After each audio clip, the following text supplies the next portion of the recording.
Hello viewers, আসসালামু আলাইকুম। আজকে খুবই সহজ ডিম ডাল রেসিপি আপনাদের সাথে শেয়ার করব। চলুন দেখে নেওয়া যাক।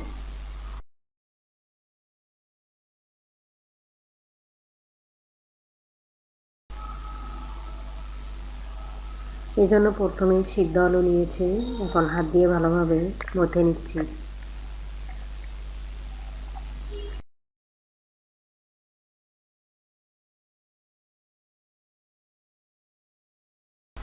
একেবারে মথে নিব না, একটু দানা দানা থাকবে।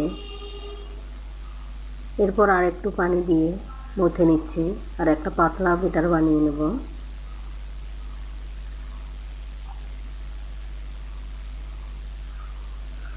ডিম ভেজে নেব, এজন্য এখানে 2টা ডিম নিয়েছি, সাথে স্বাদ মতো লবণ দিয়ে দিচ্ছি।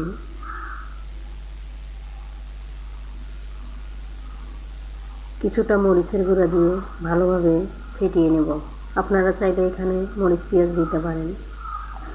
আগে থেকে চুলায় একটি প্যান বসিয়েছি, এরপর দিয়ে দিচ্ছি পরিমাণ মতো সরিষার তেল।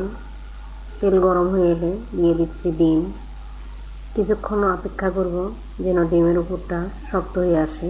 দেখুন শক্ত হয়ে গেছে, এখন পেঁচিয়ে নিচ্ছি।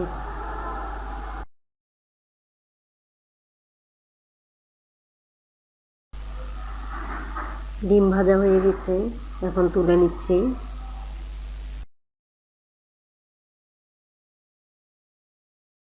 চুলায় একটি কড়াই বসিয়ে দিয়েছি, সাথে পরিমাণ মতো সরিষার তেল দিয়ে দিচ্ছি আর কিছুটা গরম মশলা, সাদা এলাচ, বড় এলাচ, দারচিনি, লবঙ্গ। এলাচ অবশ্যই থেতো করে নিতে হবে। সাথে দিয়ে দিচ্ছি কিছু পেঁয়াজ কুচি, কিছু মরিচ কুচি, একটা টমেটো কুচি দিয়ে নাড়াচাড়া করে নিচ্ছি।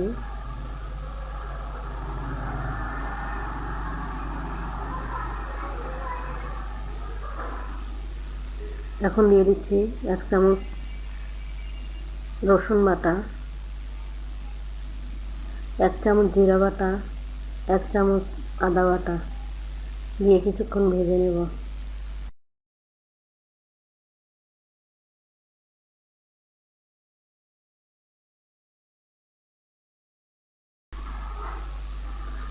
এরপর দিয়ে দিলাম কিছুটা পানি মশলা কষানোর জন্য। এখন দিয়ে দিচ্ছি 1 চামচ হলুদের গুঁড়া, 1 চামচ লাল মরিচের গুঁড়া, স্বাদ মতো লবণ দিয়ে মশলাটা 3-4 মিনিট কষিয়ে নেব। মশলা কষানো হয়ে গেছে, এখন আলুগুলো দিয়ে 4-5 মিনিট কষিয়ে নেব।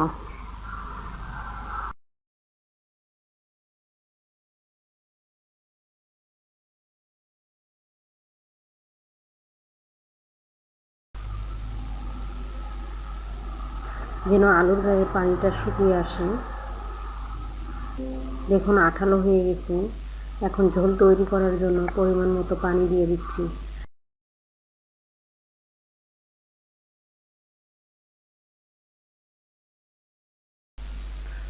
এখন নাড়াচাড়া করে ঢাকনা দিয়ে 5 মিনিট রান্না করে নেব।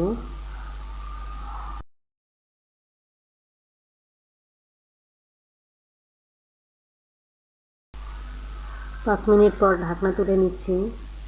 দেখুন ডালে বলক উঠে গেছে, এরপর ভেজে রাখা ডিম দিয়ে দিচ্ছি। এখন আরও ঢাকনা দিয়ে কিছুক্ষণ রান্না করে নেব।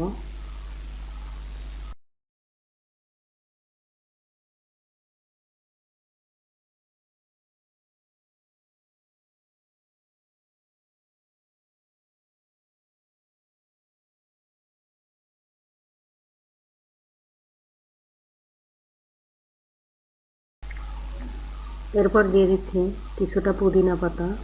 আপনারা চাইলে এখানে ধনিয়া পাতা দিতে পারেন, আমার হাতের কাছে ছিল না। এখন ডাল বাগার দেব, এজন্য চুলায় একটি প্যান বসিয়ে দিয়েছি আর পরিমাণ মতো সরিষার তেল দিয়ে দিচ্ছি। এরপর দিয়ে দিলাম কিছুটা পেঁয়াজ কুচি, কয়েকটা শুকনো মরিচ, 1/2 চামচ জিরা। এখন নাড়াচাড়া করে ভেজে নেব।